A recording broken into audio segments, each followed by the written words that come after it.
Bonjour et bienvenue à tous pour ce nouvel expresso dédié au décret tertiaire. Alors on en est au troisième expresso sur ce sujet-là.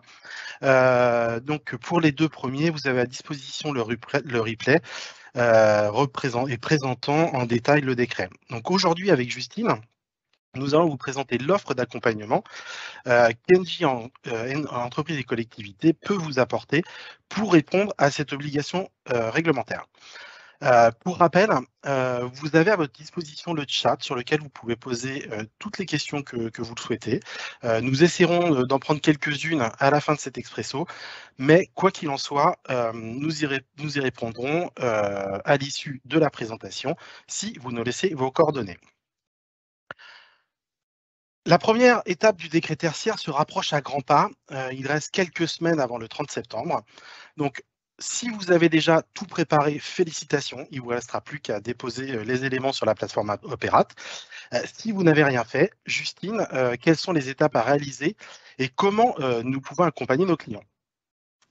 Bonjour à tous, merci Christophe. Effectivement, comme tu le dis, en fonction des cas de figure, de la situation dans laquelle se trouvent les clients, Engie Entreprises et Collectivités propose un accompagnement en 2 niveaux. Donc, pour les clients qui n'ont pas initié de démarche ou bien qui sont en train de le faire, nous pouvons vous accompagner afin de répondre à la première obligation du décret, c'est-à-dire la déclaration des données de consommation et de patrimoine sur Opérate au 30 septembre 2022. Et pour les clients qui sont déjà prêts pour la première déclaration, on peut vous accompagner sur la suite, sur la réduction des consommations, et Christophe en parlera juste après. Donc, comment être prêt pour le 30 septembre 2022? L'accompagnement se passe en 4 étapes. On en avait parlé dans le précédent expresso, mais la première étape pour répondre au décret tertiaire, pour se mettre en conformité, c'est la définition du périmètre. Engie vous accompagne dans cette étape clé. Nous allons analyser avec précision l'ensemble de votre périmètre afin de déterminer la liste des sites assujettis. Pour une grande partie des sites, l'exercice il sera assez facile parce qu'à partir du moment où le site fait plus de 1000 m² et a une activité tertiaire, il est assujetti. Mais pour d'autres, ça peut être un petit peu plus complexe, notamment quand la surface est inférieure à 1000 m². Et puis, on peut aussi avoir des bâtiments dans des copropriétés. On ne sait pas forcément quelles sont les autres activités exercées dans cette copropriété et quelles sont les surfaces des autres bâtiments. On aura besoin, il faudra vérifier un certain nombre d'informations. Et si pour certains de ces sites, vous n'avez pas ces informations, c'est Engie qui se charge de prendre contact avec les syndics de copropriété, les responsables de sites, pour obtenir ces informations. Donc, l'objectif, c'est vraiment d'avoir la liste de vos bâtiments assujettis. Cette étape, elle peut être un petit peu longue en fonction de votre périmètre et de sa répartition et des informations qu'il faudra aller récupérer. Donc, c'est important d'y passer un peu de temps et de se faire accompagner. Une fois que cette étape elle est réalisée, on va venir collecter l'ensemble des données de consommation et de patrimoine pour chacun des sites concernés, puisque dans le cadre du décret et de cette première obligation du 30 septembre, il va falloir venir déclarer ces données de consommation et de patrimoine. Donc pour ce faire, nous allons déployer une solution digitale qui nous permettra de collecter et de visualiser l'ensemble de vos données. Donc, je vous mets à l'écran un tableau de bord type de notre solution digitale. Pour les données de consommation, nous pourrons les récupérer directement via les distributeurs, Enedis et GRDF, avec une profondeur d'historique allant jusqu'à 2010 et 2011. Et pour les données de patrimoine, ce sera là un échange collaboratif entre vous et nous. On va récupérer toutes les données que vous avez en votre possession, donc les surfaces, les adresses, les activités exercées sur les sites. Il y a un certain nombre de données dont on a besoin pour cette déclaration du 30 septembre. Et on les importera via un fichier Excel sur notre solution digitale. Donc, cette solution digitale que vous voyez à l'écran, vous y aurez accès. Le tableau de bord que vous voyez, c'est un tableau de bord dédié décret tertiaire pour y retrouver la liste de vos bâtiments assujettis et le reste à faire pour chacun des sites. C'est à partir de cet outil que nos Energy Managers peuvent analyser votre périmètre, vos consommations et déterminer les actions à mettre en place si on veut aller plus loin. Donc, dans le cadre de l'accompagnement, comme je disais, vous allez disposer de cet outil et donc on vous proposera un atelier de prise en main. Troisième étape pour déclarer ses consommations au 30 septembre 2022, il va falloir définir des périodes de référence ou un objectif à atteindre pour chacun des sites assujettis. Engie, là aussi, vous accompagne dans le choix de la méthode d'application du décret tertiaire. Il y a deux méthodes, valeur absolue et valeur relative. Vous retrouverez le détail de ces deux méthodes dans les précédents expressos. Christophe les avait expliqués. L'objectif étant, bien sûr, de choisir la période la plus optimale possible pour chaque site afin de prendre en compte les réductions de consommation que vous avez déjà effectuées. Donc, nos équipes, à l'aide de la solution digitale, vont comparer les deux méthodes d'application du décret tertiaire et vont vous accompagner sur le choix le plus pertinent à faire pour chacun des sites assujettis. Et une fois qu'on a réalisé ces trois étapes, donc définition du périmètre, collecte des données et définition de la méthode d'application du décret tertiaire, on peut passer à la dernière étape, celle de la déclaration des données sur Opérate. Tiens, à ce sujet-là, Justine, j'ai une question. Qui aujourd'hui doit ouvrir le compte sur la plateforme Opérate? Est-ce que c'est le client ou est-ce qu'un prestataire peut le faire pour le compte du client? Effectivement, Christophe, petite subtilité, donc c'est au client, c'est à vous de créer votre compte sur Opérate. On ne peut pas le faire pour vous. On peut vous guider, vous accompagner parce qu'on connaît bien la plateforme Opérate, mais c'est à vous en tant que client de créer votre compte. Et une fois que votre compte sur Opérate est créé, par contre, Engie, lui, peut se charger de la déclaration de vos données de consommation et de patrimoine. Et donc, c'est ce qu'on propose dans le cadre de l'accompagnement, c'est qu'on prend la main sur cette partie déclarative. Donc, cela se fait de façon automatique, en fait, entre notre solution digitale et la solution digitale Opérate de l'ADEME. Bon, pour le 30 septembre 2022, elle ne sera pas forcément opérationnelle, la plateforme Opérate. Donc, le connecteur qui permet la transmission automatique des données sera normalement pas mis à disposition. C'est pas grave, on pourra le faire de façon artisanale avec des fichiers Excel. On est prêt. Et ça aussi, c'est nous qui le faisons pour vous. Et à l'issue de cette déclaration, et finalement de chaque déclaration annuelle que vous devrez réaliser dans le cadre du décret tertiaire, nous vous transmettons une preuve de dépôt, et cette preuve de dépôt, elle sera aussi disponible sur la plateforme, et vous pourrez la télécharger comme vous le souhaitez. J'imagine qu'il y a une petite enveloppe budgétaire à prévoir. C'est quoi l'ordre de grandeur pour ce premier niveau? Effectivement, si on veut parler budget, alors on imagine qu'on est dans une configuration standard, sans complexité particulière liée au périmètre. En termes de budget, on est à moins de 1 000 € par site par an. Après, voilà, c'est quand même, faut regarder au cas par cas, mais configuration standard, on peut donner ce budget. Une fois que la déclaration sur Opérate elle est effectuée, eh bien, vous êtes mis en conformité avec le décret tertiaire. Mais si on souhaite aller plus loin et mettre en place des actions pour réduire ses consommations, là aussi, on peut vous accompagner. C'est ce que j'ai appelé tout à l'heure le niveau 2 en introduction. Donc, Christophe, quelle est la première étape une fois qu'on a déclaré ses consommations pour les réduire et comment on peut accompagner nos clients? Alors, l'avantage de faire cette première étape de déclaration, c'est que la plateforme Opérate va permettre de classer les bâtiments et la plateforme, l'outil que l'on va vous mettre à disposition, va permettre de classer les bâtiments en 3 catégories.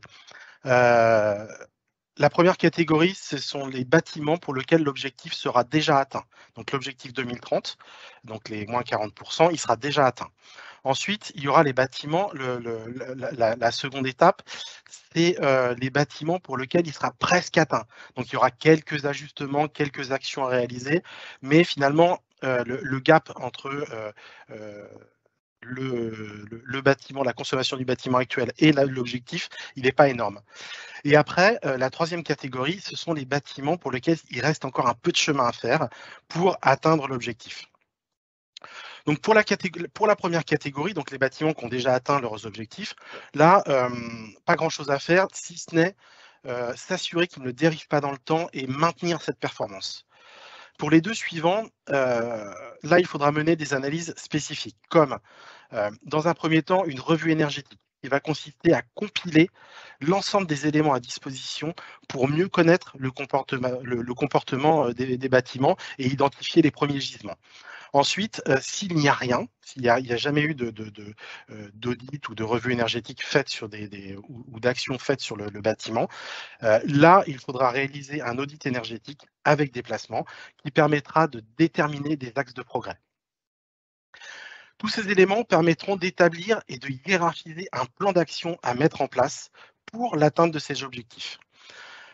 Ces analyses, bien évidemment, définiront les investissements nécessaires. Alors après, il restera encore 7 ans pour être prêt pour l'objectif 2030, mais avoir des actions hiérarchisées, et ça permet de lisser finalement les charges d'investissement dans le temps.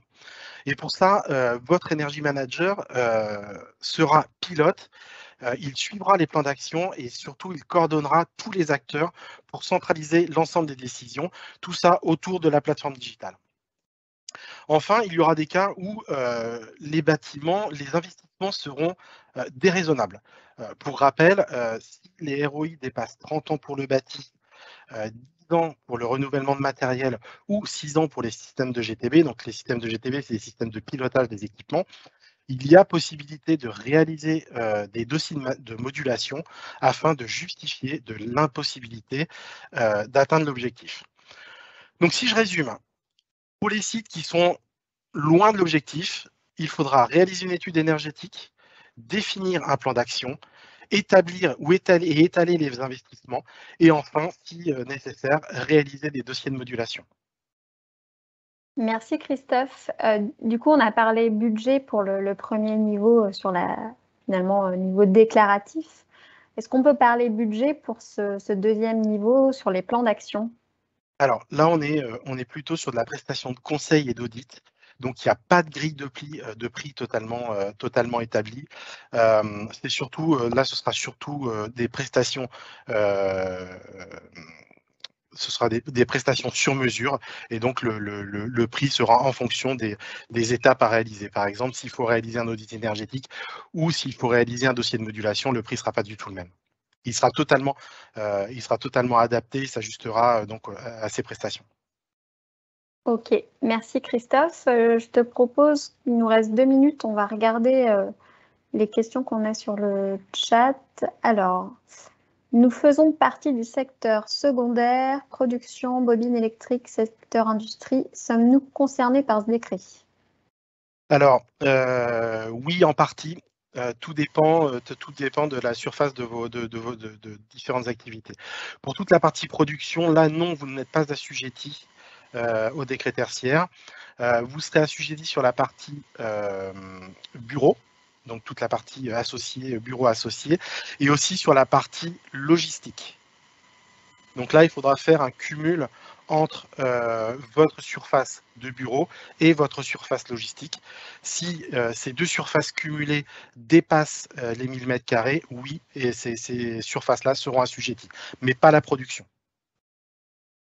J'en ai une deuxième, Christophe, qui peut être intéressante parce que je pense qu'elle concerne beaucoup de clients. Nous avons un seul compteur, nous avons 1500 m² de bureau et 7000 m² d'atelier. Devons-nous créer des sous-catégories étant donné que nous n'aurons qu'une donnée à déclarer, enfin qu'un site à déclarer?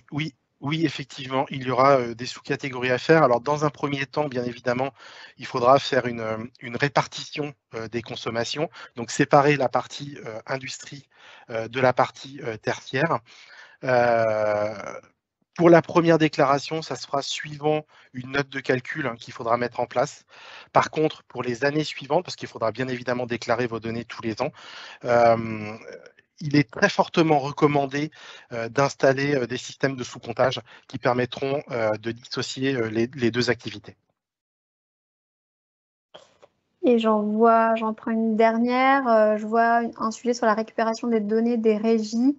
Alors oui, on peut récupérer les données des régies. Enfin, sur les grosses régies, ça pose pas de problème. Sur des plus petites régies, ça peut être un peu compliqué, mais on a déjà eu le cas, Christophe. On peut.